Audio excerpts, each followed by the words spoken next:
তাদেরকে কি আপনি বার্মার মিয়ানমারের ইয়াবাখোর বানানোর চেষ্টা করছেন? এই ইয়াবার শতাংশ কি আমাদের শিক্ষামন্ত্রীরা পায়? তাদেরকে কি ভারত থেকে আসা ফেন্সিডিলের আপনারা কাস্টমার বানাচ্ছেন বাংলাদেশে? শিক্ষিত বেকার মানি হচ্ছে সে হতাশাগ্রস্ত হবে, সে ফেন্সিডিল খাবে, সে ইয়াবা খাবে। তাহলে এই ব্যবসার টাকা কি আমাদের শিক্ষা মন্ত্রণালয় থেকে শুরু করে আমাদের শিক্ষার সাথে জড়িতরা যারা ফেন্সিডিল ব্যবসায়ী আছে, যারা ইয়াবা ব্যবসায়ী আছে, তাদের সাথে মিলেমিশে করছেন?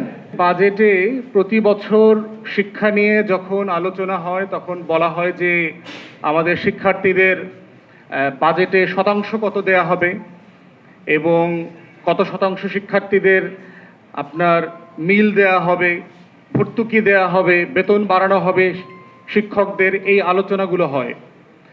কিন্তু যেই গুরুত্বপূর্ণ আলোচনাটা সবচেয়ে আমাদের শিক্ষা ব্যবস্থা থেকে মিসিং, সেই জায়গাটা হচ্ছে যে আমাদের প্রতি বছর যে লক্ষ লক্ষ তরুণরা চাকুরির বাজারে আসছেন, 15 থেকে 20 লক্ষ তরুণ, এই তরুণদের এমপ্লয়মেন্টের ব্যবস্থাটা কি হবে, কর্মসংস্থানের ব্যবস্থাটা কি হবে? আমাদের শিক্ষার্থীদের জন্য আমরা আসলে কেমন বাংলাদেশের লড়াই করছি? আমাদের এই যে লক্ষ লক্ষ তরুণরা আজকে হতাশ হয়ে যাচ্ছে, তারা আজকে পিয়নের চাকরির জন্য বিশ্ববিদ্যালয়ের গ্রাজুয়েটরা অ্যাপ্লাই করছে, সচিবালয় থেকে বিভিন্ন জায়গা থেকে আমাদেরকে বলছে চতুর্থ শ্রেণীর কর্মচারী হবার জন্য বিশ্ববিদ্যালয়ের গ্রাজুয়েটরা অ্যাপ্লাই করছে।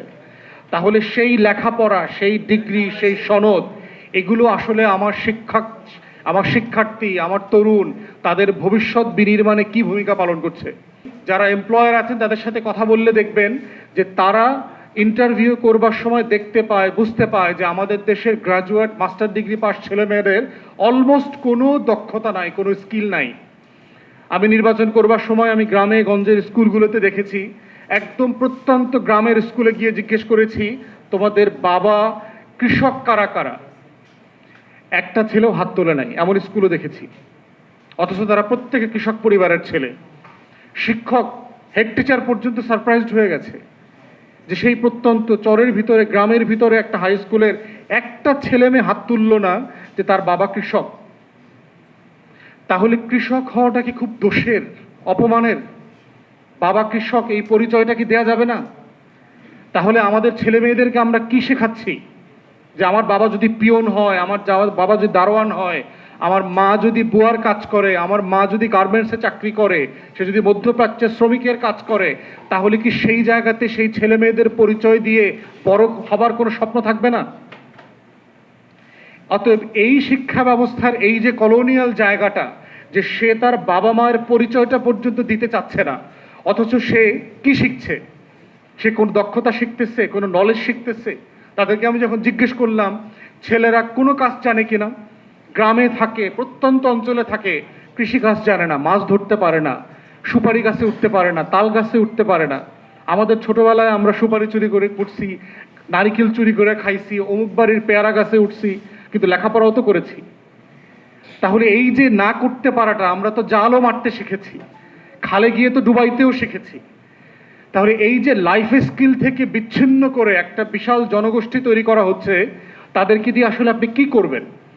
তাদেরকে আপনি আসলে কি বানাবেন ভবিষ্যতে? তাদেরকে কি আপনি বার্মার মিয়ানমারের ইয়াবাখোর বানানোর চেষ্টা করছেন? এই ইয়াবার শতাংশ কি আমাদের শিক্ষামন্ত্রীরা পায়? তাদেরকে কি ভারত থেকে আসা ফেন্সিডিলের আপনারা কাস্টমার বানাচ্ছেন বাংলাদেশে?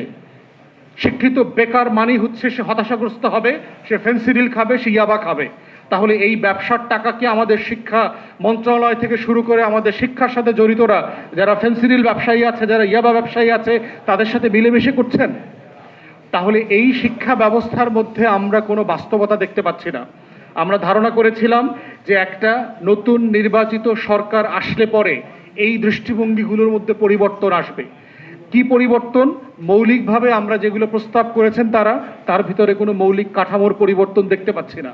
শুধুমাত্র প্রতিষ্ঠান বাড়াও, টাকা বাড়াও, বেতন বাড়াও, নতুন বিল্ডিং করো, ভবন করো, কিন্তু এর মধ্য দিয়ে এই তরুণরা, তরুণীরা আসলে আগামী দিনে কি হয়ে উঠবে, কিভাবে তাদের ভবিষ্যৎ কেরিয়ার গড়বে, তার কোনো স্বপ্ন নাই।